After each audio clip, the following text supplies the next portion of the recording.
Fidèle au poste, mesdames et messieurs, c'est dimanche et dimanche c'est Info 7. Info 7, cette émission qui vous permet de retracer les temps forts de l'actualité de cette semaine. Et pour votre plaisir, nous avons le plaisir, nous aussi, de recevoir Franck Diongo, député national, ex-député national, mais qui reste honorable, comme il me l'a soufflé lui-même.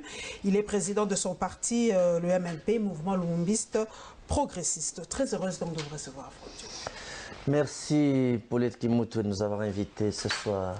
Franck Diongo, on vous a vu ce matin aller accueillir Jean-Pierre Bemba, mais nous aimons bien les à côté, fouiller un peu, savoir qu'est-ce qui s'est passé. Et on a ouï dire que vous n'étiez pas tellement le bienvenu à l'aéroport d'Ndjoli. Ah bon? Oui. Quand vous êtes là, dites-nous un peu qu'est-ce qui s'est réellement passé. On a entendu dire qu'on vous a hué, qu'on ne vous a pas permis d'approcher Jean-Pierre Bemba. Est-ce que c'est vrai? Paulette Kimoutou, d'abord merci de l'honneur que vous nous faites et nous accorder cette invitation ce soir. J'étais officiellement invité. Et vous savez que Franck Diongo est rassembleur, démocrate et réconciliateur. J'avais été officiellement invité. Et d'ailleurs, les macarons rouges là, on n'a donné qu'aux personnes qui ont le droit d'accéder au tarmac, salon d'honneur et au tarmac. Et nous étions bien arrivés le matin. On s'est salué, on s'est embrassé avec Jean-Pierre Bemba. Et tout le monde était là. Et Martin Fayoulou, et Mouzito, et Fidel Babala, et Mama Bazaïba. On était tous au salon d'honneur. Donc il n'y a pas eu d'incident, Franck Diongo? Non, pas du tout. Bon, s'il y a des à côté auxquels je ne suis pas informé par les actes de provocation, mais du moins, je vous dis le plus officiellement possible que nous avons bien accueilli Jean-Pierre Bemba à l'aéroport et on a été là et vous aurez les images. Franck Diongo, on vous accuse aussi, la télé c'est les temps, c'est vrai, vous nous avez déjà donné l'essentiel, vous étiez là, vous étiez officiellement accueilli, officiellement invité, pardon, pour recevoir Jean-Pierre Bemba, mais on vous accuse aussi, Franck Diongo, vous savez comment je suis direct, on vous accuse, vous, d'avoir sacrifié certains de vos membres, parce que je me rappelle que vous avez quitté le processus, hein, parce que vous étiez en prison, et vous avez décrété que personne d'autre du MLP, votre parti, ne peut se représenter ou ne peut se présenter comme candidat lors des élections député national ou provincial, et cela a créé des frustrations. Pourquoi avoir sacrifié vos capitaines, si je me permets cette expression? C'était pas un peu de l'égoïsme, Franck Diongo? Non, Paulette Kimoutou, je pense qu'il ne faudrait pas revenir sur les questions déjà enterrées. Avant de terminer la question de Jean-Pierre Bemba, permettez-moi de féliciter le président Félix Tshisekedi parce que pas seulement qu'il permet le retour des exilés, au moment où je vous parle, le président Jean-Pierre Bemba est dans sa maison à Gombe, autrefois interdit par Joseph Kabila. Comme Moïse Katumbi est chez lui. Et comme Moïse Katumbi est chez lui, comme Franck Diongo libéré de la prison, Moussa Nyamwisi est chez lui également, et d'autres vont venir également. Donc là, je tiens à remercier personnellement le président Félix Tshisekedi d'avoir tenu promesse, d'avoir tenu parole, et qu'aujourd'hui, Jean-Pierre Bemba est dans sa résidence. Quant à la question qui est déjà tourné la page, on a déjà tourné la page, par respect à votre personne, Paulette Kimoutou, je comprends qu'il fallait aller s'informer au MLP. On n'a jamais décrété que les gens ne déposent pas des candidatures. Les processus étaient biaisés, irréguliers, manque de fiabilité. Nous avons eu, pour votre information, 127 candidats dont la caution a été payée par le parti, mais le premier jour de la campagne électorale, après toutes les réunions de toutes les instances du parti, le parti s'est désengagé des élections. C'est parfois que nous avons décrété, le parti s'est désengagé du processus électoral. Et puis, les membres du parti, vous n'avez jamais eu de plaintes des gens du parti qui se sont plaints. Franck Diongo est un démocrate, il gère le parti dans la démocratie. D'ailleurs, vous voyez, des adhésions massives, vous voyez, le Congo couvre beaucoup d'adhésions massives au MLP. Ça veut dire que MLP va à merveille. Okay. Et vous m'avez levé au rang d'héros vivants, j'ai le devoir de respecter la population. Nous restons toujours dans ce cadre des élections. Vous savez qu'il y a eu en tout cas à la Cour constitutionnelle, hein, beaucoup se sont plaints du verdict de la Cour constitutionnelle. Beaucoup de députés nationaux, surtout de la Mouka, ont été invalidés. Et il y a eu sit-in devant cette Cour cette semaine. Et Congo Web, comme j'ai l'habitude de le dire, dans son micro à ses téléspectateurs et téléspectatrices pour avoir leur impression par rapport à cette histoire, pardon pour le terme, mais à ce cas d'invalidation de plusieurs députés. Premier Condorcet Guy Lukoki, s'il vous plaît.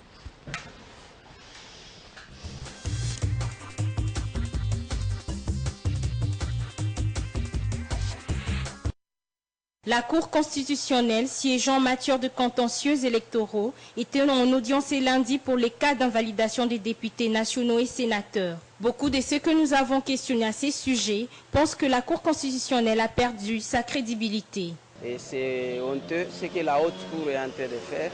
Ça se voit noir sur blanc qu'il y avait eu des désordres, je peux dire corruption, de la part de cette Cour-là. Il y a des députés invalidés injustement qu'on connaît. Il y a les députés qui n'ont même pas été votés, mais on se trouve aujourd'hui validés. Et ceux qui ont bénéficié du vote du peuple congolais sont en train d'être remplacés. Nous n'avons pas confiance à tous ces gens-là. Mais quelques-uns justifient quand même cette audience par la volonté de la Cour de calmer les esprits des partisans de certains députés invalidés. Cette Cour-là, pour moi, si le président de la République peut prendre des dispositions qui lui sont confiées, de pouvoir, disons, élarguer tout ce monde-là qui anime la Cour aujourd'hui et pouvoir remplacer par les gens dignes qui peuvent aider le pays à aller de l'avant. Pour améliorer l'image de cette institution, ces messieurs proposent au chef de l'État de remplacer les juges actuels par d'autres beaucoup plus crédibles et incorruptibles. À mon avis, parce que déjà, il y avait une forte tension. Hein. Ils ont eu raison de faire ça. Rappelons que la Cour constitutionnelle avait rendu le 10 juin dernier des arrêts invalidant 26 députés nationaux et quelques sénateurs, pour la plupart membres de l'opposition. En tenue décontractée, visiblement serein, mais non moins révolté, c'est dans cette attitude que Jean-Lucien Boussa est arrivé à la Cour constitutionnelle. Sur place, le coordonnateur de la CODE va s'associer aux militants de ce regroupement politique. Ensemble, ils vont dire non aux arrêts de la Cour constitutionnelle, invalidant 3 députés nationaux CODE, des arrêts que l'actuel sénateur qualifie d'iniques et donc d'injustes. Dans la circonscription des Gungu, dans le Kwilu, vous avez la CODE qui n'a pas été attaquée, 3e sur la liste des 4. La Cour donne à un parti politique qui s'appelle Palou Allié 2 sièges alors que c'est pas possible.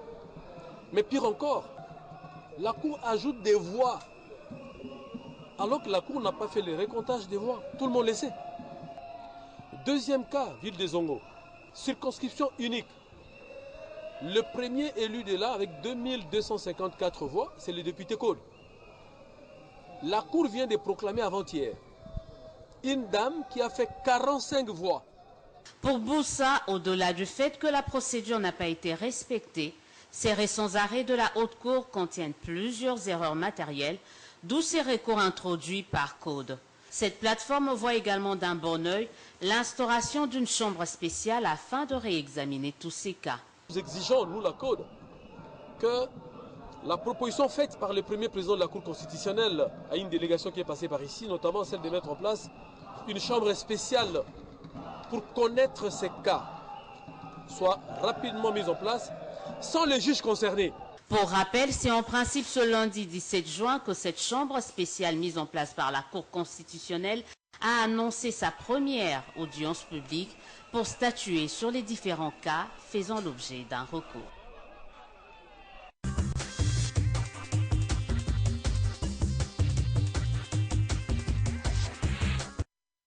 Franck Diongo, c'est vrai que vous n'avez pas participé à ces élections, mais vous devez quand même avoir des avis par rapport à ce qui s'est passé à la Cour constitutionnelle. Beaucoup de gens, vous avez suivi ces Quinois qui disent que cette Cour a perdu de sa crédibilité. Il y a eu corruption, il y a eu des invalidations injustes. Et même Jean-Lucien Boussa a dit que ce sont des erreurs matérielles, tout ça. Et il y en a qui disent carrément que le président de la République, Félix Antoine Tshisekedi, doit carrément dissoudre la Cour constitutionnelle et remplacer les magistrats par d'autres personnes. Quel est votre avis par rapport à cette Cour? Vous croyez à tout ce qui s'est dit, tous ces verdicts de la Cour constitutionnelle, Franck Diongo? Paulette Kimoutou, vous m'avez posé la question ici de mon désengagement, le désengagement de mon parti à ce processus électoral qui n'est ni fiable ni crédible.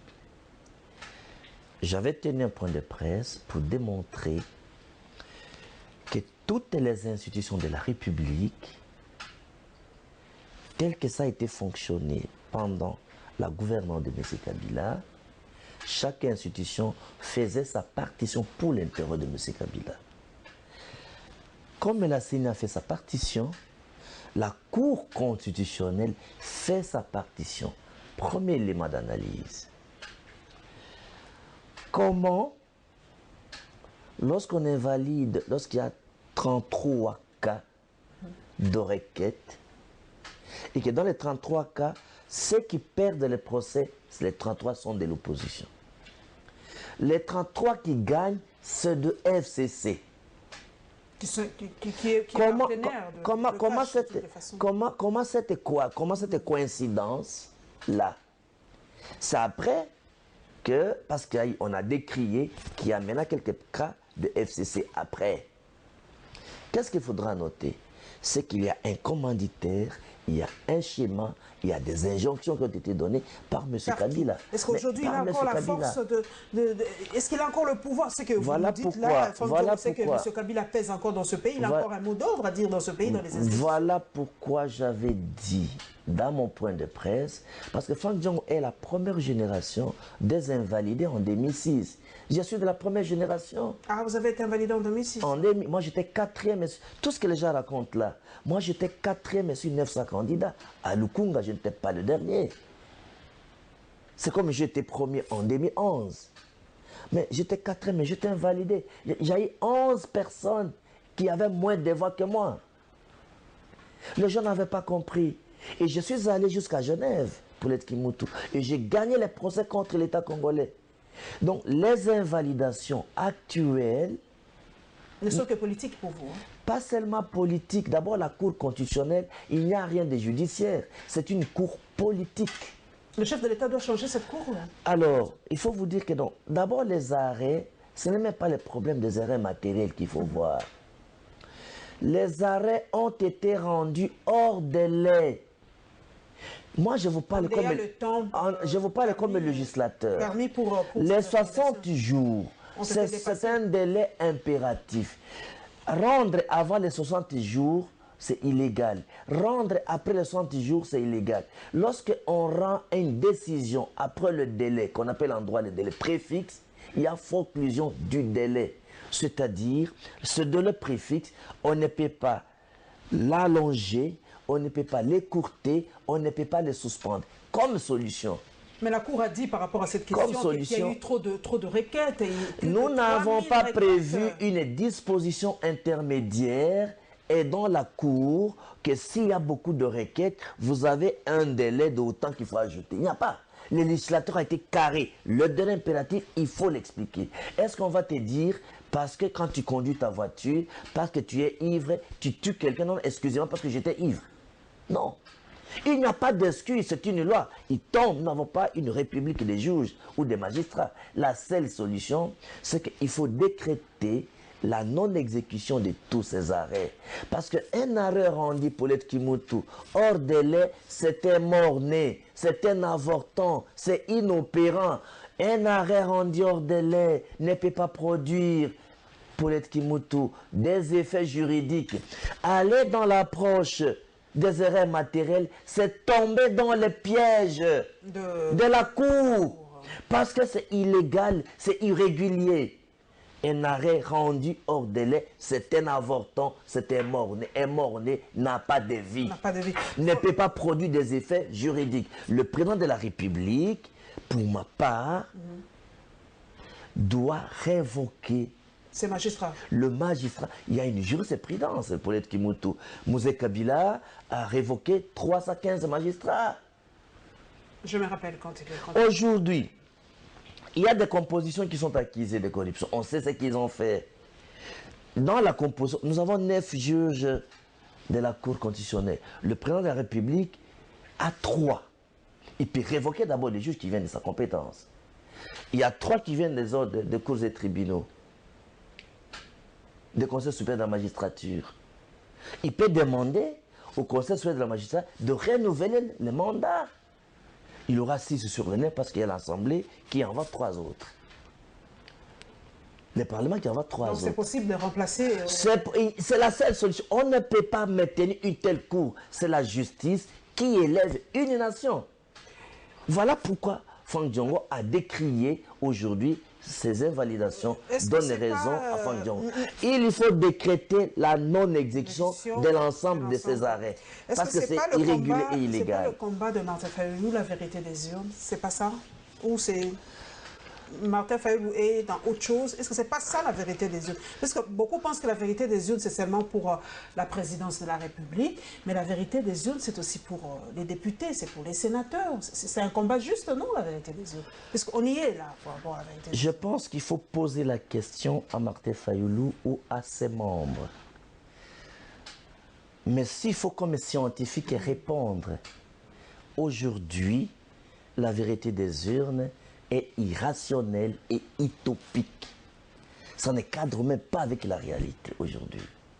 Donc, pour ma part, sur le plan, la question des élections, on a tourné la page, on a un seul président qui est là, les institutions sont là. Il faut voir d'ailleurs qu'est-ce qu'il faut faire. Parce qu'en fait, pour les Kimoto, notez que nous avons la plus grande menace qui pèse sur le pays est plus vaste que nos ambitions, à tel point que pour les Kimoto, M. Kabila, qui a 3/5 des parlementaires, sénateurs et députés, a 2 enjeux. Et ces 2 enjeux sur lesquels, premièrement, il a atteint le nombre de parlementaires à ajouter les invalidés ici, si on exécute à tort ces arrêts, à ajouter ces invalidés ici, M. Kabila a atteint le nombre de parlementaires pour changer la constitution sans passer par le référendum. Premier enjeu. Deuxième enjeu. On peut faire l'impeachment au président Fachi? Je reviens. C'est le deuxième enjeu.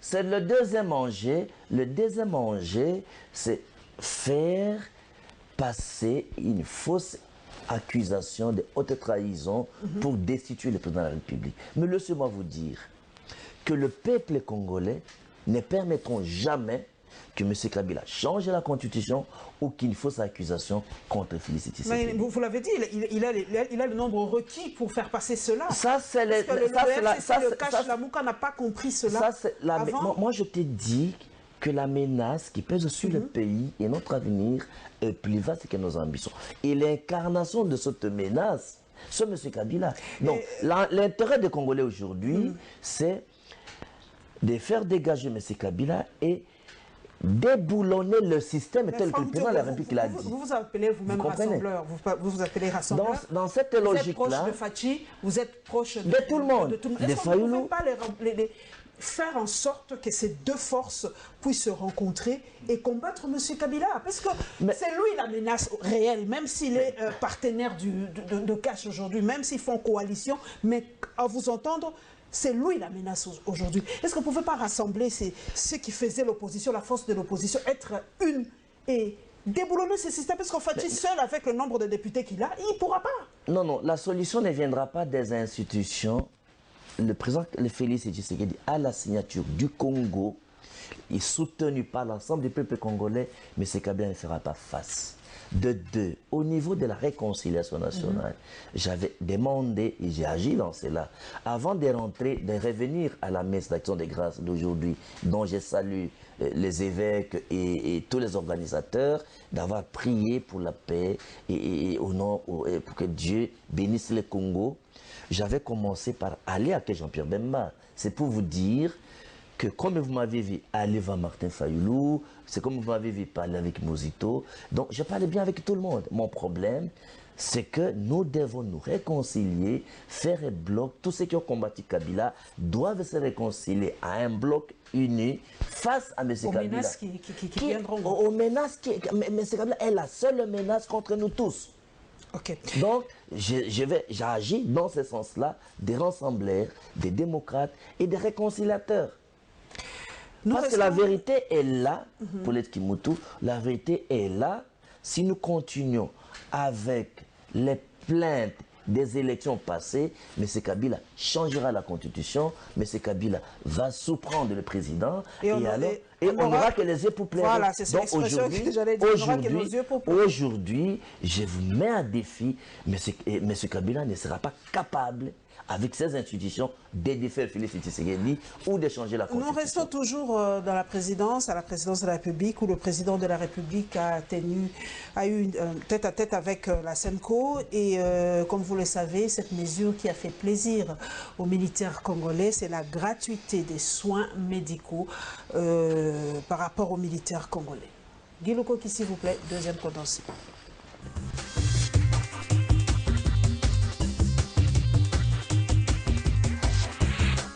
La bonne nouvelle a été rendue publique ici, à l'hôpital militaire du camp Kokolo. C'était à l'occasion de l'inauguration du centre d'imagerie et de la remise d'un lot important de produits pharmaceutiques. Une dotation de la République, c'était au cours de cette cérémonie que le combattant des services de communication et information des forces armées va révéler à l'assistance l'effectivité de la gratuité des soins et de la prise en charge médicale des hommes en uniforme, leurs épouses et leurs enfants. Une décision du chef de l'État Félix-Antoine Tshisekedi Tshilombo, la dotation des hôpitaux militaires en produits pharmaceutiques veut démontrer la volonté du chef de l'État de doter à la République une armée dont l'intégrité physique et mentale rassure. Plusieurs hôpitaux militaires de la RDC ont été dotés en produits pharmaceutiques, sont concernés. Les unités médicales fixes et tactiques, a fait savoir le général-major Kassongo Richard. Ces derniers espèrent que l'initiative du président de la République va non seulement soulager les conditions de vie des hommes en uniforme, mais également réduire les taux de mortalité dans les camps militaires en RDC. La gratuité des soins de santé et la prise en charge des militaires est à circonscrire dans le cadre des 100 premiers jours du chef de l'État, Félix-Antoine Tshisekedi Tshilombo. La SENCO n'entend pas désarmer dans sa mission passera à la République démocratique du Congo. Fort des résolutions adoptées à l'issue de leur 56e assemblée plénière, les évêques ont pris langue ce vendredi avec l'actuel chef de l'État congolais. Question de l'encourager, mais surtout de lui rappeler la nécessité d'améliorer les sociales des populations.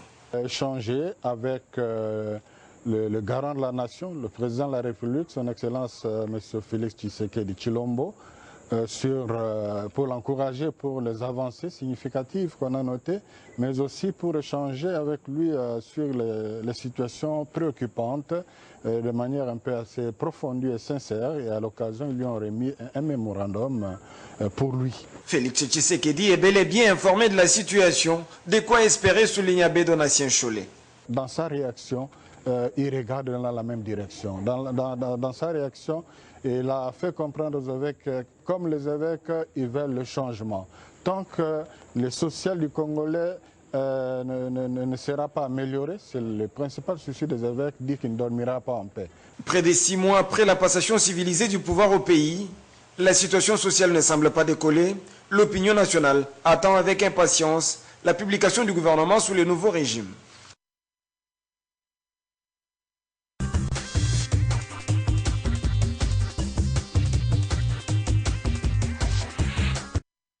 Franck Diogo, est-ce que les évêques aujourd'hui sont dans la droite ligne de leur travail aujourd'hui? C'est le rôle encore de la SENCO d'aller plaider pour le social du Congolais aujourd'hui?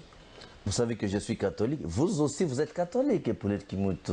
Vous avez prié avant de commencer votre émission. J'ai vu notre signe de croix. Nous avons dans l'Église catholique la doctrine sociale de l'Église.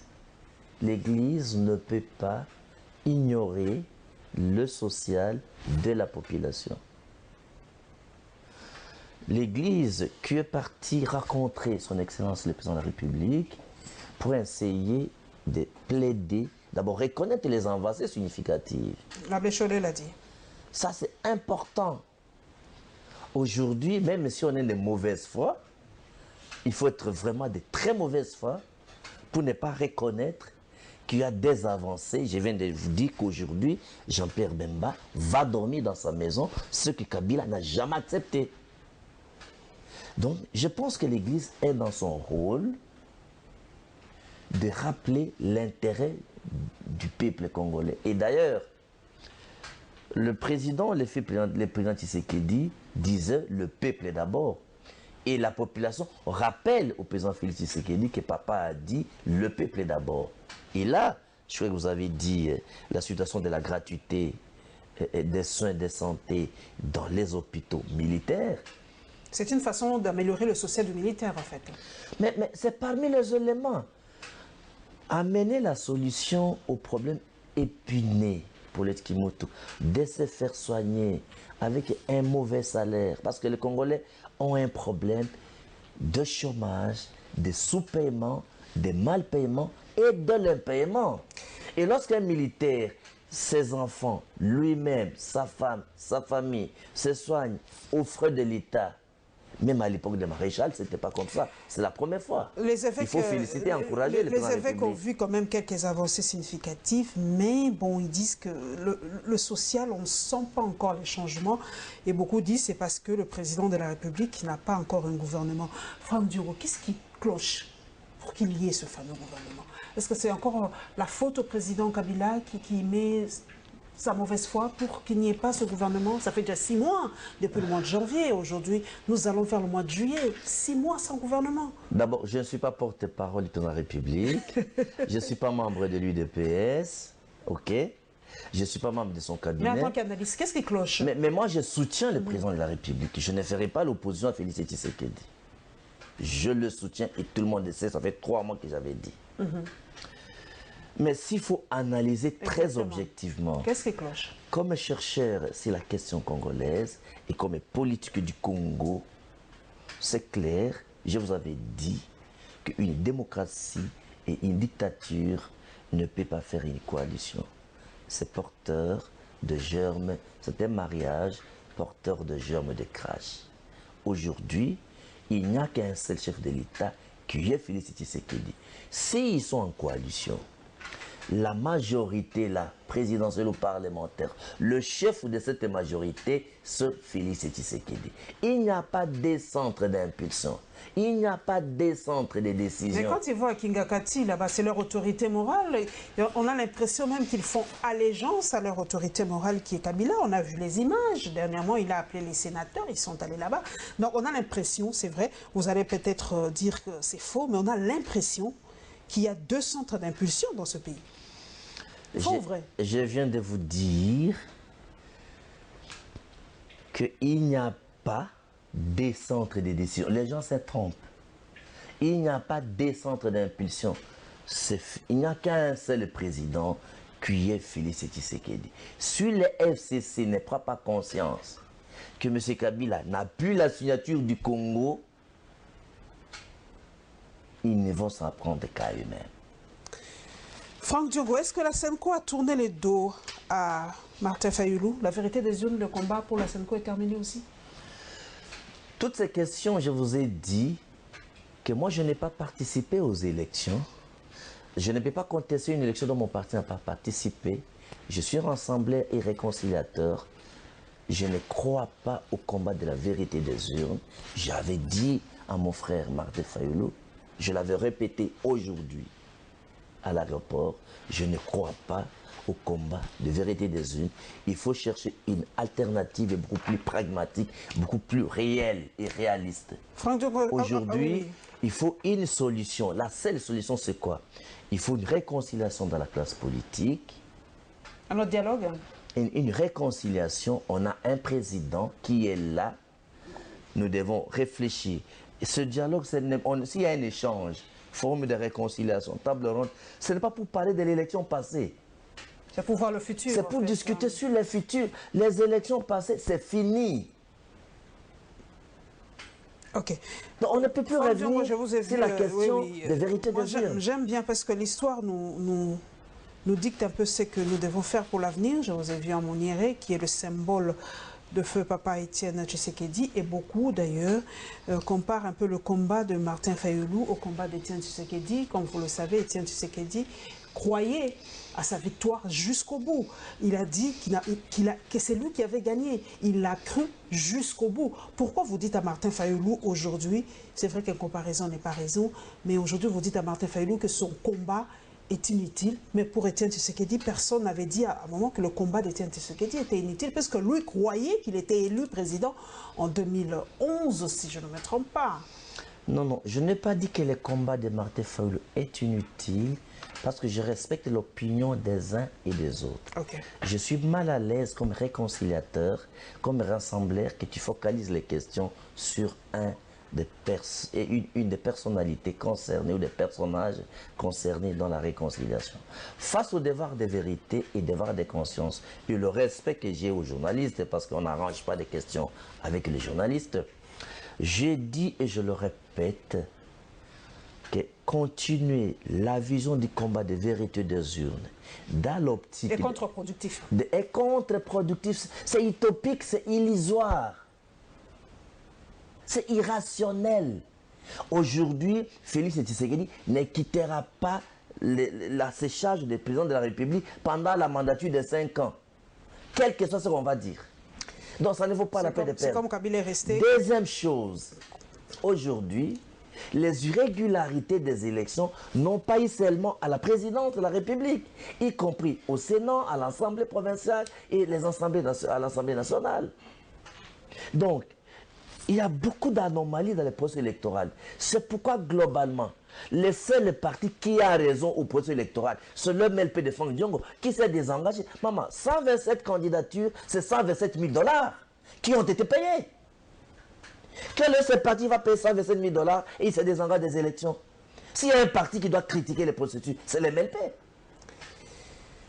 Nous restons toujours à la présidence de la République, mesdames et messieurs. Vous le savez, il y a eu prière ce dimanche au stade des Martyrs. D'ailleurs, le chef de l'État a suggéré plutôt qu'en République démocratique du Congo, nous ayons une journée consacrée à rendre grâce à Dieu. C'est peut-être un peu comme aux États-Unis. Il y a une journée où on rend grâce à Dieu. Le nom m'échappe, mais je trouverai quand même le temps de fouiller comment ça s'appelle aux États-Unis. Et nous avons aussi la déclaration, la réaction par rapport aux déclarations toujours du chef de l'État. Guy Lukoki, s'il vous plaît.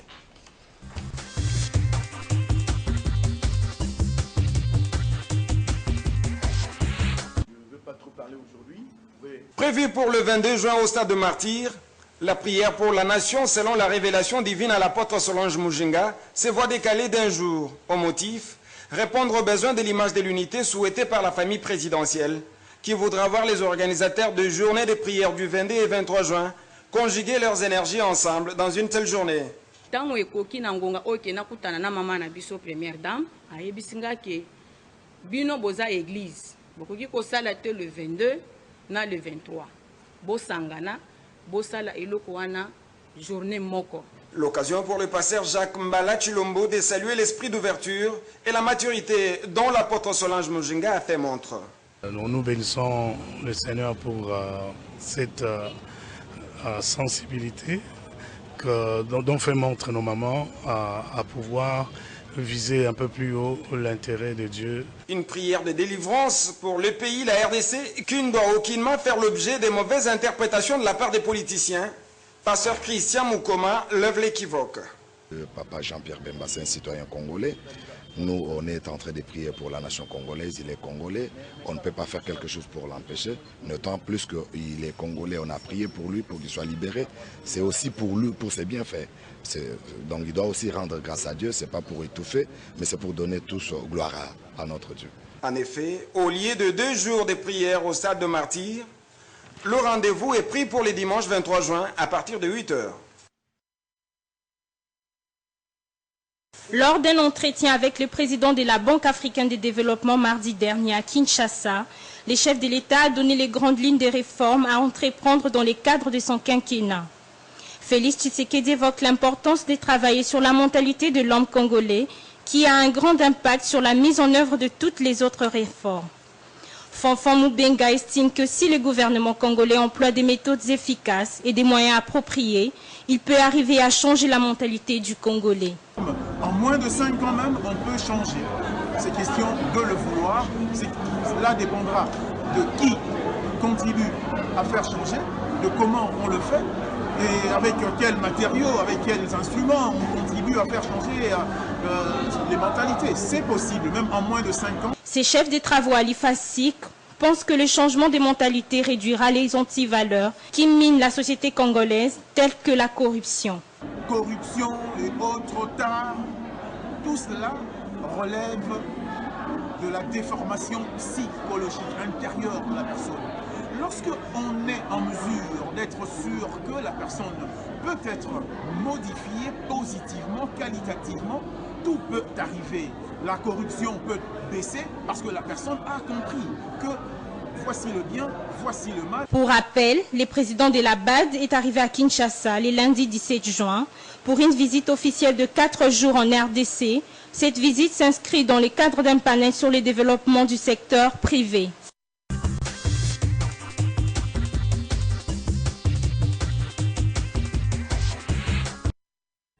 Voilà, j'ai trouvé, c'est Thanksgiving aux États-Unis. Mais Franck Diongo, et un internaute m'a dit de vous poser cette question. Mais après tout, la RDC, c'est un État laïque. Pourquoi doit-on faire cela? Et ce n'est pas une façon de diviser, puisqu'en RDC, il n'y a pas que des chrétiens, il y a aussi des musulmans. Donc les musulmans congolais vont se sentir délaissés pendant cette prière. Est-ce qu'on a invité les musulmans? Je n'ai pas vu de musulmans, je ne sais pas si je me trompe. Il y avait des musulmans. Il y avait des musulmans? Ok. On appelle ça culte écuménique. Okay.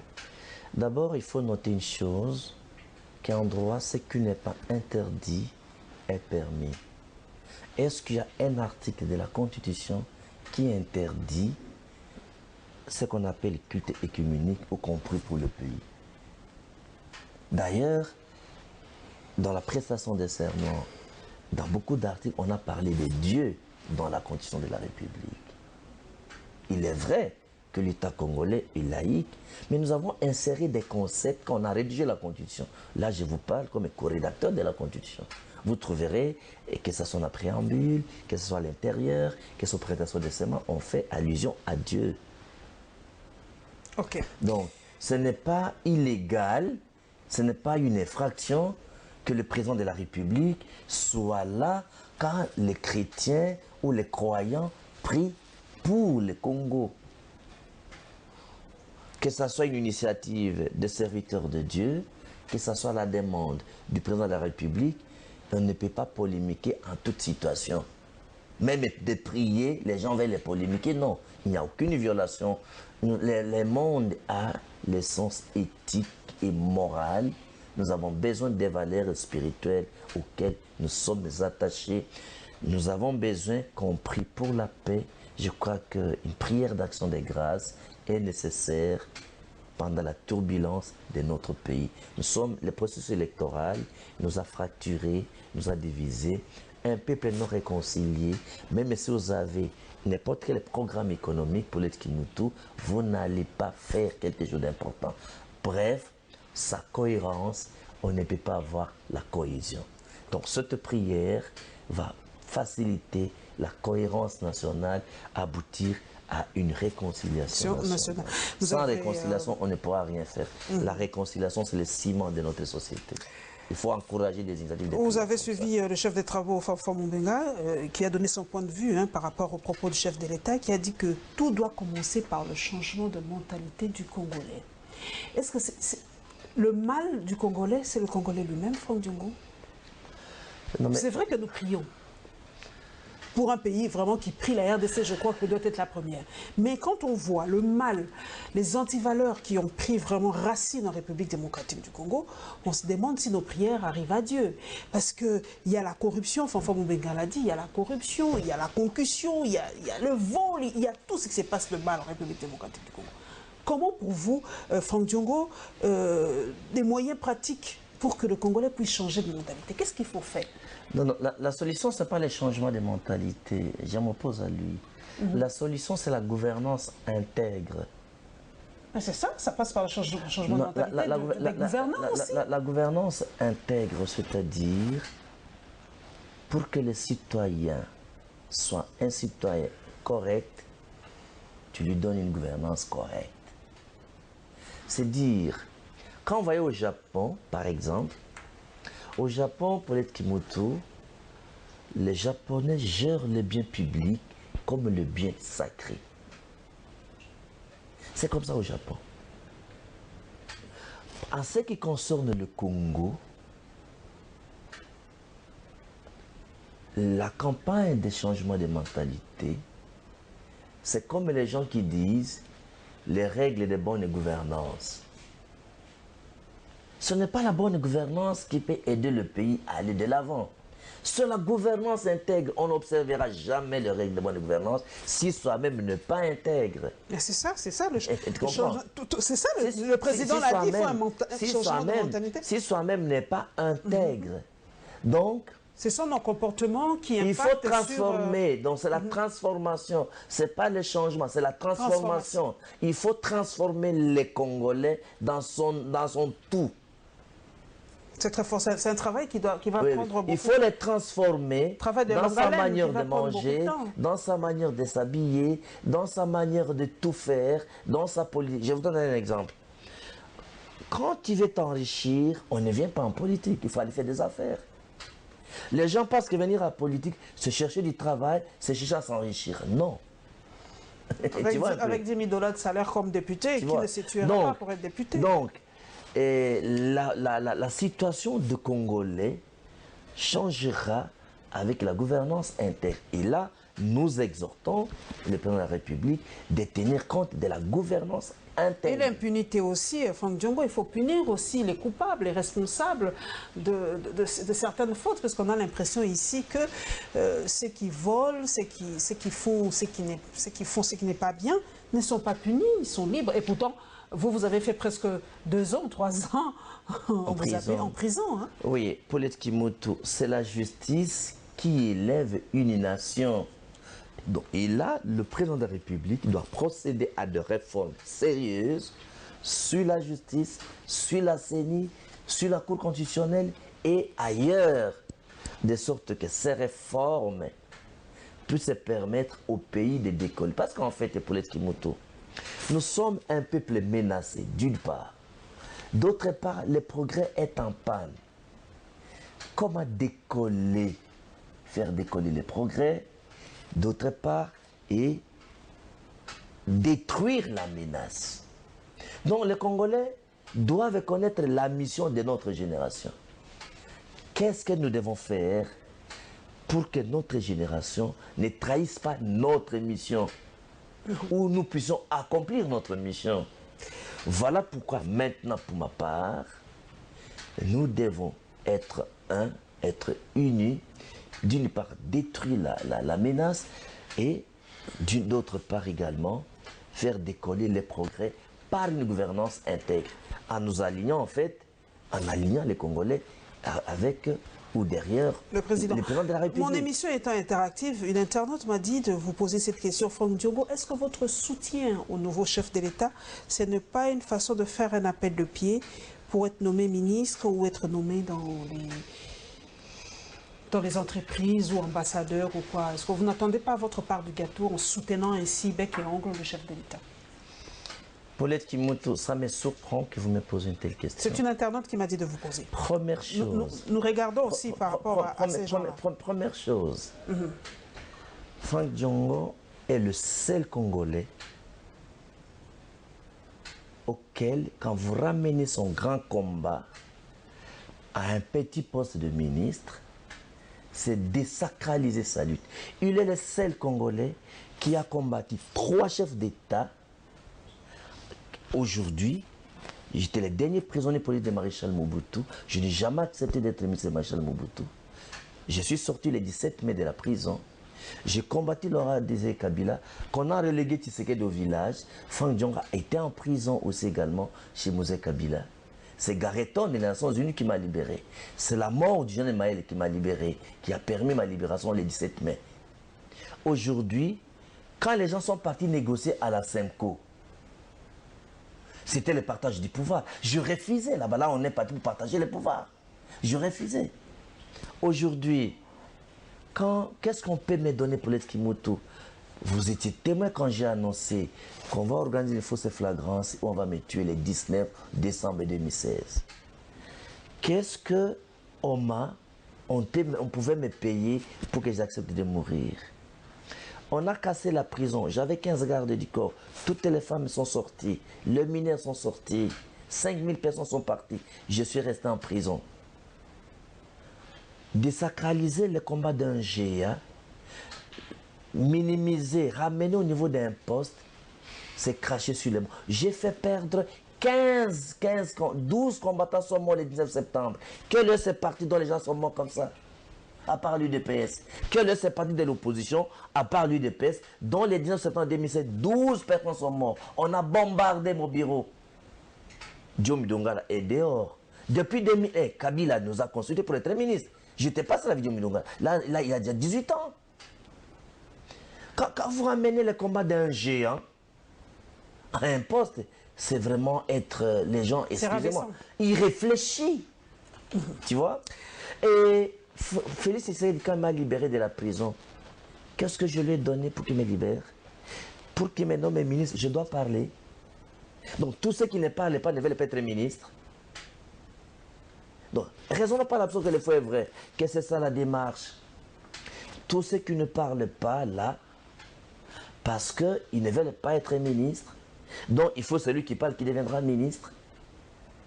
Il faut changer de mentalité. Deuxième chose, pour terminer, pour l'Eskimoto, Franck Diongo et Tshisekedi, c'est tout le monde, vous tous, vous le savez.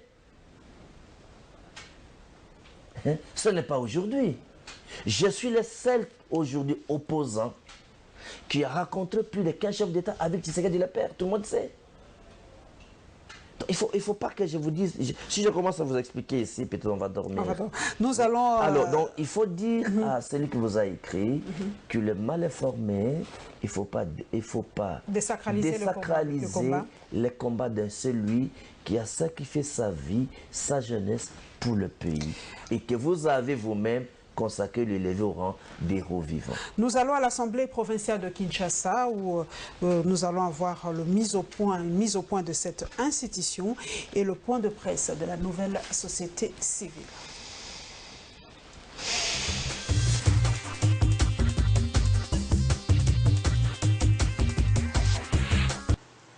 De précisions détails sont relevés dans cette mise au point du cabinet Godempoy. Il n'y a jamais eu un marché public entre l'Assemblée provinciale de Kinshasa et la société Sokin. En revanche, il y a eu un montage financier entre chacun des députés provinciaux pour l'achat à crédit des véhicules. Ainsi, la retenue se fera mensuellement sur les émoluments de chacun d'entre eux. Deuxième précision, le cabinet du président de la PK rappelle que lors de l'interpellation du directeur général de la DGRK, il n'avait jamais fait part d'un contentieux qui existerait à charge de la société Sokin. Grand est son étonnement de constater que ceux qui avaient soutenu le DG de la DGRK pendant que sa mégestion était établie lors de son interpellation puissent inventer ce genre de choses. À ce jour, l'APK n'est saisie d'aucun contentieux qui existerait entre la société Sokin et la ville. Même si pareil contentieux existerait, il appartient à la DGRK de procéder au redressement, la compétence étant attribution. Encore une fois, l'opinion a compris qu'il s'agit des mensonges cousus en fil blanc. Autre précision rappelée, c'est que plusieurs concessionnaires avaient proposé leurs offres aux députés et la société Sokin a été la mieux disante en termes de prix et qualité des services. Après avoir reçu l'invitation de l'Élysée pour la réunion ce mardi de la désignation des membres de la société civile à la CENI, la nouvelle société civile congolaise monte au créneau.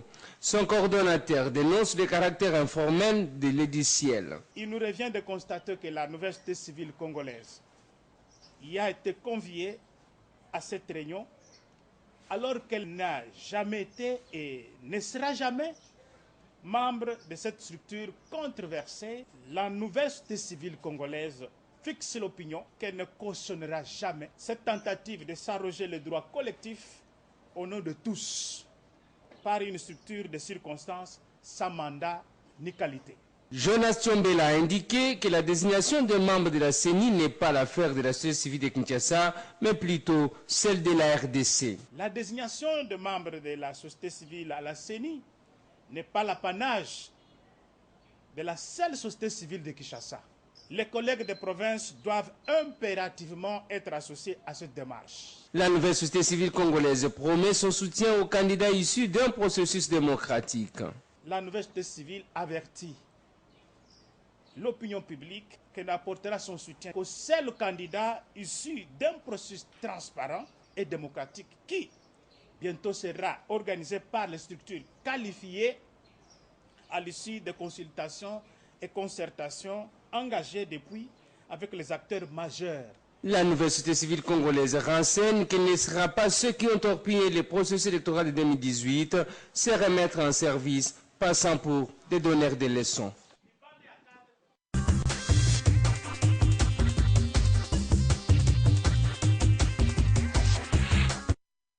Franck Diogo, les mêmes manœuvres, on est en train de remarquer les mêmes manœuvres pour remplacer les gens de la CENI, et pourtant le président de la République prône un changement de mentalité pour vraiment faire sortir la RDC du chaos.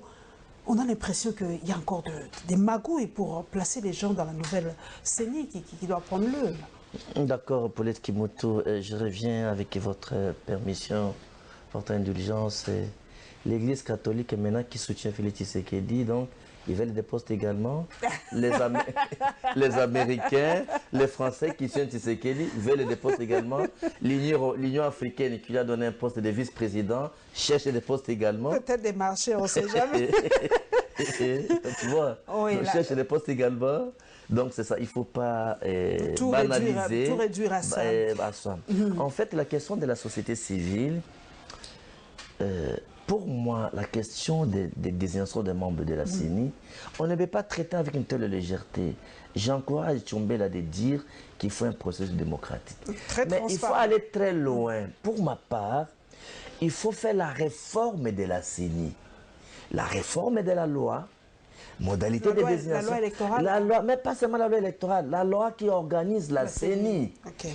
Donc, il faut une réforme à profondeur pour qu'on ait un processus électoral crédible. Parce que le processus électoral, pour les Kimoto, quel est le problème? C'est l'acceptation ou le rejet du résultat. Nous ne pouvons pas à chaque année avoir à contester le résultat des élections. Comme on a un nouveau président, je pense qu'il faudra une réforme à profondeur de notre système électoral. Doit-on revoir le seuil aussi, Franck Diogo? Non, s'il y a une question qui entre dans les débats, il faut voir qu'est-ce qu'il faudra faire pour que le processus électoral congolais soit à la fois crédible, sincère, transparent, honnête. De sorte que un processus fiable et crédible, honnête et sincère, le résultat seront acceptés. Comment transformer les bulletins de vote, le vote à un résultat pour que la volonté du peuple, telle qu'exprimée au cours d'une élection, ça se manifeste dans le résultat. Alors, et cela c'est dans le processus électoral, à commencer par le pouvoir organisateur qui est la CENI. Parce que si le pouvoir organisateur des élections pour l'être Kimoto ne garantit pas la manière, notamment l'équité, ne garantit pas la représentativité valable, c'est comme on a vu la Cour constitutionnelle. La Cour devait s'entourer de toutes les garanties que leurs arrêts ne seront pas contestés. Parce que lorsque nous avons rédigé la Constitution pour l'être Kimoto, Pourquoi toutes les cours suprêmes du monde, on suppose que les arrêts ne peuvent pas être attaqués? Aujourd'hui, on est en train de revoir les décisions de la Cour constitutionnelle. Parce qu'il est supposé, pour l'être qui montre que après Dieu, c'est les juges. Il juge même le président de la République. Donc, il est supposé, au regard de leur crédibilité, de leur compétence, de leur moralité, de leur intégrité, de leur incorruptibilité, on trouve que ces gens-là peuvent donner des décisions correctes et justes, à tel point que quand vous analysez, vous ne trouverez pas des microbes. Mais ce n'est pas le cas. Donc, et la Cour constitutionnelle, pour l'être Kimoto, et la CENI, et la loi électorale, ce sont des choses qui demandent, pour l'être Kimoto, des réformes approfondies, parce qu'ils traitent les questions liées aux résultats des élections. Ce sont des questions très sensibles, très passionnelles. Et la Cour constitutionnelle, et même les cours d'appel. Aujourd'hui, vu cette situation, je reviens encore sur ça. À qui revient réellement la faute? Est-ce que c'est à la CENI ou à la Cour constitutionnelle? Parce qu'aujourd'hui, les gens se disent qu'il y a des députés élus ou validés par la CENI et il y a des députés validés par la Cour constitutionnelle. On dirait qu'il y a deux sortes de députés nationaux aujourd'hui. Il y en a qui disent que vous êtes là, mais vous n'êtes pas légitime, vous êtes peut-être avalisé par la Cour constitutionnelle. Non, et la Cour constitutionnelle... La responsabilité est vraiment... la première revient à qui? Quand on a cette situation aujourd'hui entre les députés issus de la CENI et les députés issus de la Cour constitutionnelle. Il y en a deux maintenant, on dirait. Non? Non, c'est la répartition des tâches. Chacun fait sa partition. La CENI et la Cour constitutionnelle font un travail complémentaire pour l'intérêt d'un homme que M. Kabila. Donc la CENI a fait sa part. Et la Cour constitutionnelle complète sa part pour que les nombres de députés et de parlementaires, des députés provinciaux, des gouverneurs, soient conformes à la volonté de M. Kabila. C'est ça la finalité. Alors, pourquoi je demande des réformes? Il ne faudrait pas que nous puissions reproduire la même chose dans les prochaines élections. Voilà pourquoi, pour l'être Kimoto, il faut une réforme en profondeur de notre système électoral, à commencer par la loi qui organise la CENI, la loi électorale, la Cour constitutionnelle. Il faut une réforme en profondeur.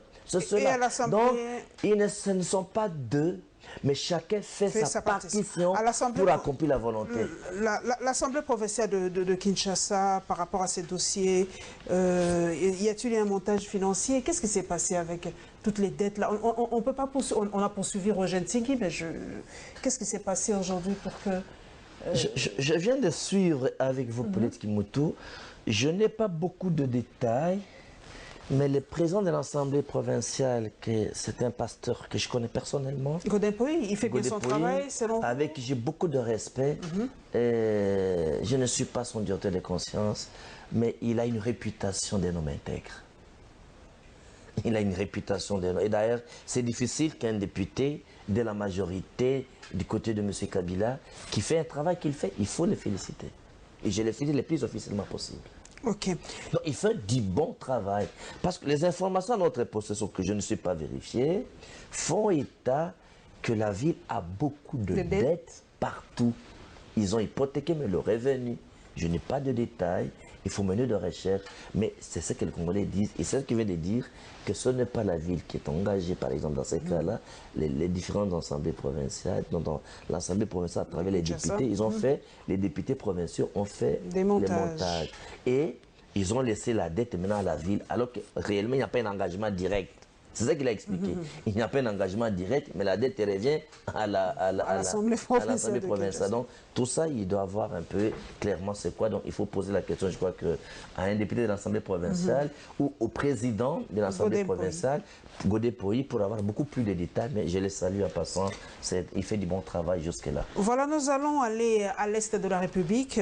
Kinshasa n'est pas la RDC. Nous allons parler un peu de l'insécurité qui refait surface en Ituri, la province de Bamanissa, et je l'ai vu en tout cas lui-même mener sur terrain pour récolter quelques fonds pour aider un peu ces populations déplacées de l'Ituri. Et la réaction de Denis Mukwege par rapport au viol de cette fille de 13 ans qui a défrayé la chronique sur les réseaux sociaux et même sur les médias dits traditionnels. Guy Lukoki propose nous en tout cas ce 5e à condensé.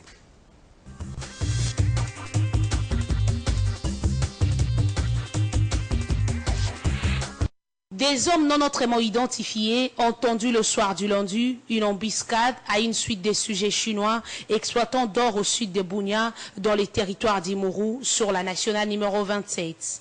Selon notre source, les victimes étaient à bord d'une Jeep 4x4 de couleur blanche venant de Bunia pour Niakoundé, où celle-ci devrait prendre à bord d'autres travailleurs. Les faits se sont passés vers le pont au Roi, aux environs de 20 km de Bunia, chef-lieu de la province de l'Ituri. Le soldat des FARDC tué était commis à la sécurité de l'équipage, explique la société civile. Bien avant ça, la jeunesse de la province de l'Ituri était descendue dans la rue dans la matinée du lundi 17 juin pour exiger l'arrivée du chef de l'État à Bunia pour s'imprégner de la situation sécuritaire des lettres qui prévaut actuellement dans cette partie du pays, ainsi que son implication personnelle pour le retour de la paix. Notons que, depuis plusieurs jours, la province de l'Ituri fait face à des actes d'insécurité, causant ainsi des pertes en vies humaines dans plusieurs localités du territoire du Rumu, Djouga et Mayagi. Une situation qui semble préoccuper le chef de l'État Félix-Antoine Tshisekedi, via les Twitter officiels de la présidence de la République, a déploré les massacres perpétrés à Djougou. Plusieurs voix se lèvent pour condamner le jugement rendu dans l'affaire de viol collectif d'une fille de 13 ans par ses camarades de classe de l'école Révérend Kim, située dans la commune de Lingwala. Le réparateur des femmes dans l'Est de la République démocratique du Congo n'a pas donné sa langue au chat sur cette affaire. Dans un message publié, le docteur Denis Mukwege a dénoncé un crime odieux. Pour lui, ce crime odieux illustre les dérives de la permissivité et de l'impunité qui gangrènent notre société. Le prix Nobel de la paix a par cette occasion exprimé sa compassion envers la victime et sa famille. Le réparateur des femmes souligne par ailleurs qu'il est impérieux de briser cette spirale de violence et protéger la dignité de chaque Congolaise et Congolais. Le réparateur des femmes souligne par ailleurs qu'il est impérieux de briser cette spirale de violence et protéger la dignité de chaque Congolaise et Congolais. Denis Mukwege félicite le compatriote qui se sont mobilisés contre cet acte de barbarie, rapporte son message. Ici est de noter qu'après la condamnation d'un garçon sur les 7 accusés, le paiement d'une somme de 10 000 $ américains par un autre, plusieurs ONG de défense des droits de l'enfant se sont levés pour condamner le verdict rendu. Ils appellent cependant les hommes de droit à dire le bon droit. Pour rappel, la contestation et l'indignation ont gagné les rues de la capitale de la République démocratique du Congo, au point que cette affaire est devenue nationale.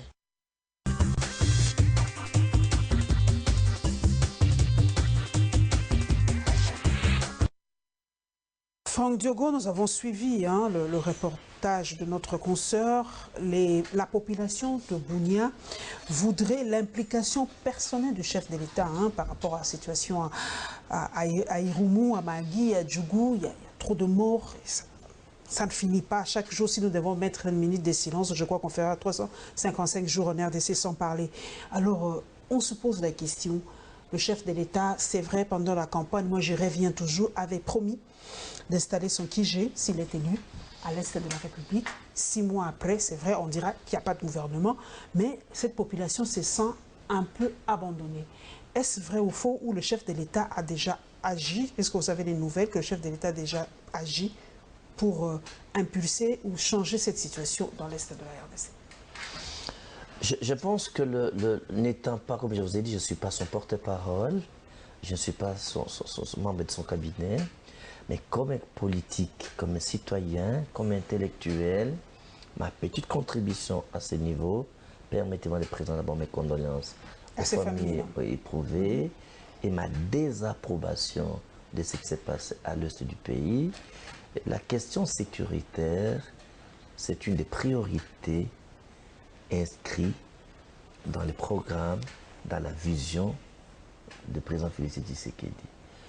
Lorsqu'il va faire son gouvernement, je ne pense pas qu'il va négliger cette situation. Vous savez qu'il est de la doctrine de le peuple d'abord. Lorsqu'on massacre la population, un vrai président de la République, comme lui, ne peut pas être indifférent. Je crois qu'on lui donne le délai de grâce, qu'il fasse au gouvernement. Dans l'entretemps, il fait ce qu'il peut faire maintenant. avec le gouvernement qui expédie les affaires courantes, mais le vrai gouvernement qui doit sortir prendra ses responsabilités. Je pense et je suis rassuré que Félix Tshisekedi mettra un terme à ce cycle de violence qui s'éteint, qui revient.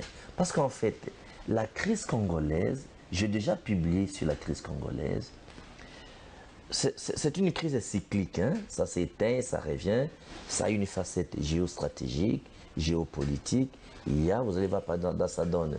Il y a l'implication des pays étrangers, parce qu'il y a des gens qui disent... C'est ce que je vais vous expliquer. Nous devons nous rapprocher du Rwanda, du Burundi, de l'Ouganda, de la Tanzanie, en fait des pays voisins, pour essayer de juguler un peu cette crise. Non, la crise congolaise a plusieurs facettes. Paulette Kimutu, je prends quand on parle des pays voisins, il y a la donne, on appelle ça la donne géopolitique, où les militaires étrangers des armées régulières font incursion dans notre pays et agissent. Nous avons appris que le Rwanda fait incursion chez nous.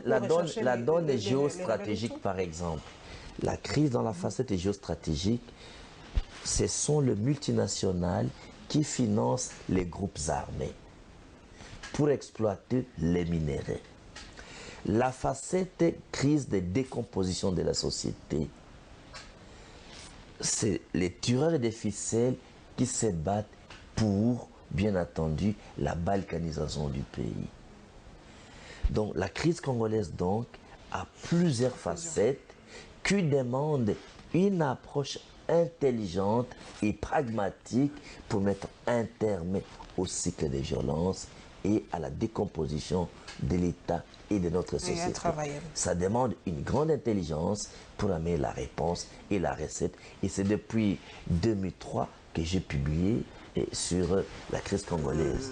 Le verdict, on a vu la réaction de Dr Mukwege par rapport à ce verdict que d'aucuns disent aussi qu'elle est injuste, que le verdict est inique, qu'on ne devait pas relaxer ces violeurs, entre guillemets, de la petite fille de 13 ans, mais beaucoup de questions aussi se posent par rapport à cette histoire qui s'est passée le 17 mai, mais beaucoup, les femmes surtout qui se sont levées, disent que le viol reste un viol, quelle que soit la situation, quelle que soit la position, quelles que soient les circonstances. En tant qu'intellectuel, vous l'avez si bien dit, Franck Diongo, quelle est votre appréciation de ce jugement, de ce viol de cette fille qui étudiait à l'école Révérend Kim, ici à Kinshasa? Mais non, mais Franck Diongo, on l'appelle homme genré. Je suis parmi les hommes qui défendent beaucoup, même au parti, les intérêts des femmes. J'ai joint ma voix à tous ceux qui désapprouvent la manière dont cette décision a été rendue. Je soutiens la position de toutes les femmes, je soutiens la position de Dr Mukwege et j'appelle à ce que cette édition soit annulée. Il y a appel déjà, je crois. En instance d'appel. Ce lundi, je crois. Il y a que ça soit annulé en instance d'appel et que justice soit rendue. Je vous ai dit, Paulette Kimutu, sur la justice qui élève une nation. Avec une telle justice, le Grand Congo, qui est à genoux, ne se mettra pas debout et marcher de concert avec le reste des nations. Nous restons toujours dans ce domaine de l'enfance, mesdames et messieurs. Nous allons parler de la journée de l'enfant africain et de la conférence de presse qui a préparé la première édition de Talita Kum, cette ONG qui veut faire découvrir à la jeune fille ses potentialités.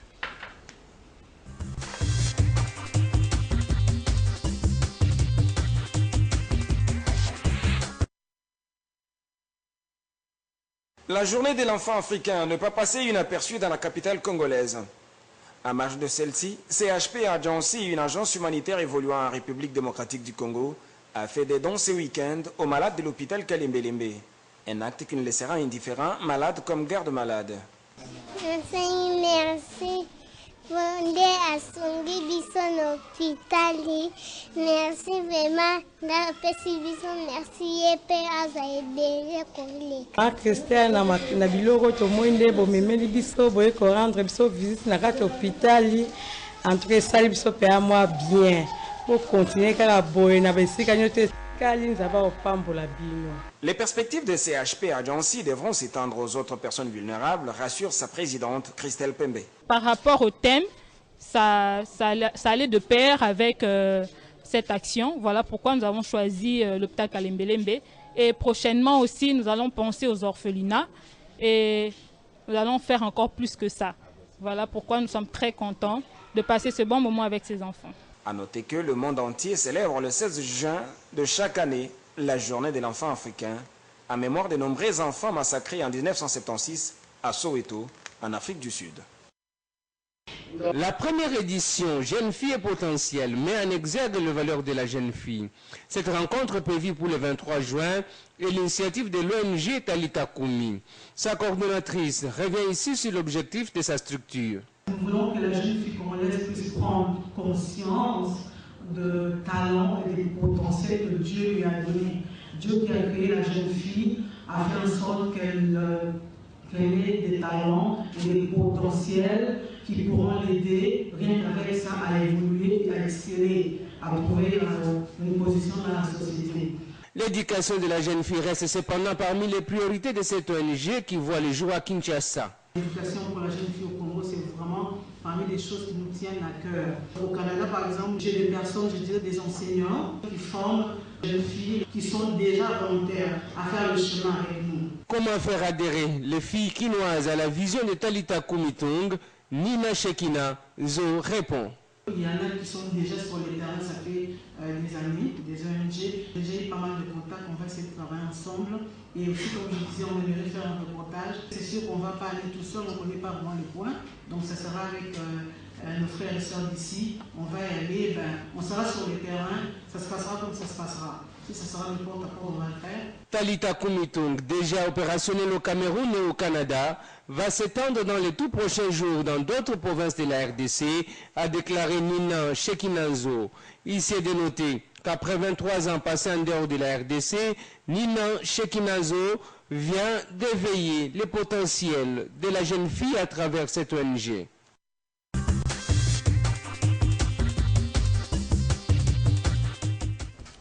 Vous le savez donc, le 16 juin est dédié à l'enfant africain, en souvenir du massacre de Soweto en 1976.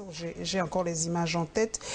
Pour vous, est-ce que l'enfant africain, Franck Diogo, doit croire encore à l'Afrique? Parce que quand on voit les images aujourd'hui des jeunes filles, des jeunes garçons qui bravent le désert, qui bravent la mer Méditerranée pour aller trouver mieux ailleurs, et aujourd'hui, j'ai même ouï dire qu'ils bravent la forêt amazonienne pour arriver aux États-Unis, est-ce que l'enfant africain doit encore rêver de l'Afrique aujourd'hui? Oui, Paulette Kimoto, il faut s'aimer l'espoir, l'espérance dans la jeunesse africaine. Mais quel est le problème? Les différents régimes de dictature ont sémé dans la jeunesse congolaise le dégoût de vivre au Congo.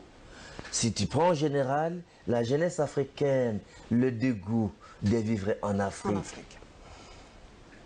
Lorsque dans la jeunesse congolaise, on sème le dégoût de vivre au Congo, on les fait croire au bonheur, l'Eldorado européen. Pourquoi?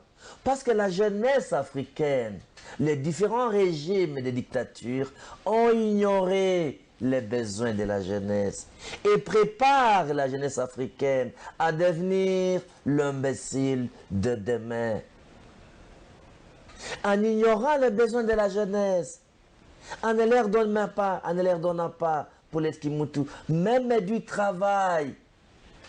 Parce que on ne peut pas préparer une jeunesse sans penser à donner à cette jeunesse du travail. Tous les besoins sont ignorés. Ils ont tué l'éducation. On vous dira que la jeunesse africaine, la jeunesse congolaise n'est pas qualifiée. On n'a pas une éducation de qualité. On n'a pas du travail. Prenons le cas de la RDC. Les diplômes de toutes les universités congolaises ne sont pas reconnus. En Europe, par exemple. N'importe quelle université du Congo, tu es licencié de l'université de Kinshasa, on ne va pas t'inscrire pour faire ton doctorat en Belgique. On n'y croit plus tellement. Non, mais c'est fini. Donc, alors, quelle est l'importance de ce diplôme? Vous terminez au Congo, il n'y a pas du travail. Tu vas à l'extérieur, tu ne travailleras pas. On ne reconnaîtra pas les diplômes. Voilà comment on a tué l'avenir de la jeunesse. Et demain, nous allons laisser quel pays? Voilà pourquoi je vous ai parlé de la gouvernance intègre. Voilà pourquoi je vous ai parlé, il faut procéder à des réformes. Donc, je désapprouve la manière dont l'État ou les États africains préparent la jeunesse africaine à devenir l'imbécile de demain. Et aujourd'hui, on pousse notre jeunesse à aller toquer, premier voire aller mourir dans les déserts que rester en Afrique. Nous allons terminer par le sport. Hein. Vous le savez, nous sommes en pleine CAN 2019. Et d'ailleurs, déjà, la RDC nous a fait pleurer, parce que je vais m'en mettre en déception déjà. Nous avons perdu face à l'Ouganda, 2-0. Et nous avons suivi aussi le mot d'excuse de nos fauves qui ont dit bon, qu'ils feront peut-être mieux. Il nous reste encore 2 matchs.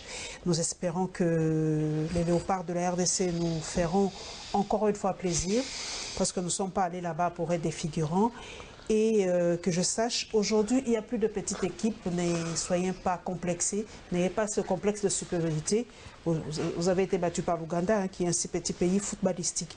Avec cette note triste, nous allons suivre aussi la levée du corps de notre frère Jacques Piana, qui a été ici avec nous à Congo Web Télévision.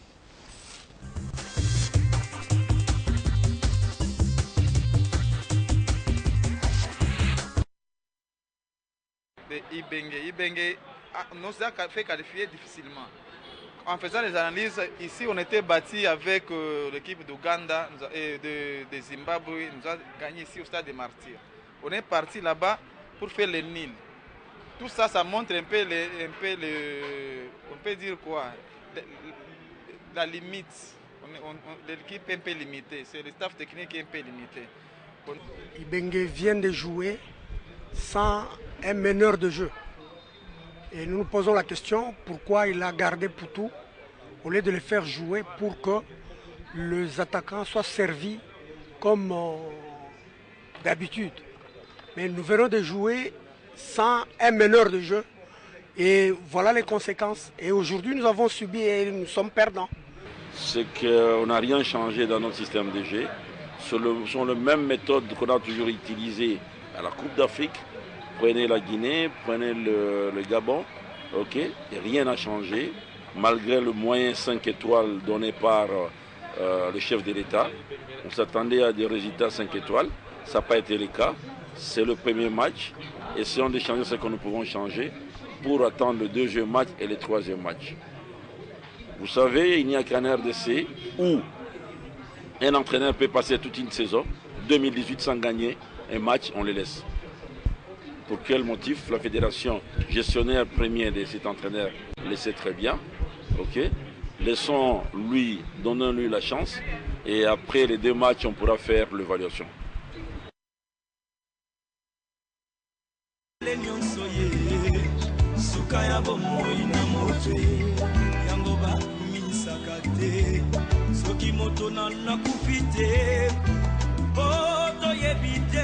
Basekele nyonso ekobima yango balobaka te soki moto nakufi te po toyebi te basekele nyonso ekobima iwa eyebi mbongo te eyebi bapokwe te eyebi babalani te. Ezalaki na vraiment côté puissant sur la terre. Azalaki na mwana na yalingaki mingi. Kombo na ezaki soleil. Alikaki ete soki akufi epale mwana oyo ayingela na bokonzi na ye. Mokolo moko balali mpe balamuki. Mwana oyo akufi. Oliwa eyebisi mabe. Tokiliwa ebaki mbongwe. Eba wapa kufaka te. Bakufaka te o neba kondi bakufaka te sokili wa ebaki pongwe neba pananga kufaki te mama nanga ya kufaki te o ndeya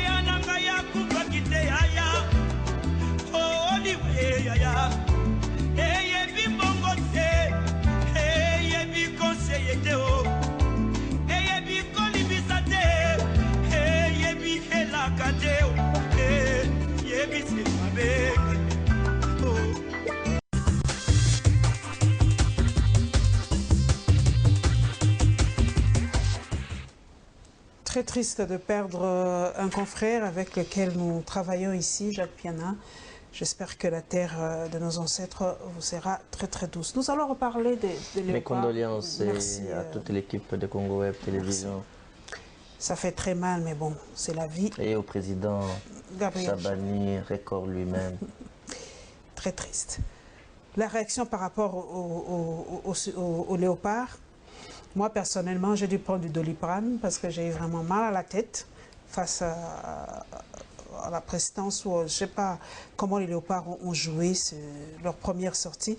Quelle est votre réaction, Franck Diongo? C'était que c'était du sabotage ou c'était quoi? Il y a beaucoup qui ont parlé de classement d'Ibenge. Il a mis, moi je ne suis pas très experte en foot, mais j'entends ce que les gens disent. Guy Louko qui m'a dit on a laissé Poutou de côté, il n'a pas mis les gens qui devaient, on n'a pas eu un niveau au centre, je ne sais pas moi quoi, mais on a l'impression que les léopards n'ont pas donné le maximum lors de ce... Non, mais moi je pense que le président de la République a été très motivé et a motivé les joueurs. On nous a dit qu'on a même donné 10 000 $ à chaque joueur. Ils sont allés la préparer. 10 000 $ à chaque joueur. Ils sont allés à Marbella en Espagne pour les préparatifs. Le président aurait vraiment insisté qu'il travaille. Alors comme on est dans les modes de sport, je crois qu'il faut leur faire confiance encore. Et surtout qu'ils ont demandé pardon. Je n'ai pas trop d'éléments techniques à commenter. Je leur souhaite vraiment bonne chance et qu'ils essaient de défendre le pays, essaient de les soutenir. Voyons les démarches qui vont suivre. Florey Bengue doit rester parce que c'est ça aussi. On dit que nous, dans d'autres pays, quand il y a contre-performance comme ça, c'est les sélectionneurs qui est châtié ou c'est le sélectionneur qui... Non, mais ça dit que Ibenge a tout donné. Aujourd'hui, il doit laisser la place à quelqu'un d'autre. Parce que c'est vrai qu'avec Ibenge, on a gagné le Chad, on a gagné beaucoup de choses. Est-ce qu'il doit laisser la place à quelqu'un d'autre? Sur la politique du gouvernement, on doit voir... Parce que dans chaque matière, l'État, le gouvernement doit définir les lignes politiques qui sont dans cette matière-là. Je crois qu'aujourd'hui, il faudrait voir l'opportunité d'échanger d'entraîneur. Je ne suis pas spécialiste, mais je pense que la politique du gouvernement doit conduire à ce que, dans les domaines sportifs, qu'on prépare réellement nos athlètes à tous les niveaux, que ce soit les boxeurs, les catcheurs, les joueurs de foot, les joueuses de foot, dans tout domaine sportif, qu'il y ait une définition réels et des moyens qui doivent être affectés. Maurice, prenons le cas de la Chine. La Chine, par exemple, en Chine, le sport est obligatoire et déjà gratuit. Dès l'école. Dès l'école maternelle primaire et gratuit. Je vais terminer par ça. Est-ce que, Franck Diongo... Et vous avez des équipements pour ça. Est-ce qu'on a une équipe de foot ou on a une équipe Sanguissa? Est-ce qu'on a une équipe de base des léopards? Parce que les gens disent qu'on prend n'importe qui. C'est ce que je vous ai dit. On n'a pas une équipe. C'est la politique du gouvernement qui doit conduire à la victoire. On ne va pas gagner parce que on fait les 2 dernières semaines là, on prend les joueurs. C'est toute une politique du gouvernement qui prépare les joueurs, qui forme les joueurs, qui prépare l'entraîneur, qui forme les entraîneurs, de sorte que à un moment donné, vous faites quelque chose de solide. Vous avez vu encore en Chine, combien de millions de dollars on est en train d'investir. Vous avez suivi les documentaires des Chinois. Comment on essaie d'acheter des entraîneurs du monde entier pour aller former chez eux. Ok. Merci Nous avons beaucoup. combien d'écoles de foot qui préparent nos jeunes? L'État sponsorise combien d'écoles de foot? Comment on prépare nos jeunes à 10 ans, à 12 ans, à 15 ans, à 20 ans, à 18 ans, ainsi de suite. C'est pour des politiques gouvernementales. Merci Franck Diongo d'avoir donné vraiment de votre temps. Il est président de son parti Mouvement Lumumbiste Progressiste. Il a été avec nous pendant 1h20. Nous avons décortiqué les temps forts de l'actualité. Nous espérons que Franck Diongo se présentera cette fois-ci lors des prochaines élections, lors du prochain processus électoral. Comme on va modifier la CENI, il a réclamé à ce qu'il y ait un changement profond de la loi électorale, de la loi qui compose la CENI et tout ça. Et nous espérons voir notre élu de la Lukunga revenir à l'Assemblée nationale. Merci à vous, mesdames et messieurs, pour votre fidélité à Info7 et à Congo Web Télévision. Merci à tous mes followers dans les réseaux sociaux. Et nous nous retrouverons, mesdames et messieurs, avec le même plaisir le dimanche prochain. Inch'Allah.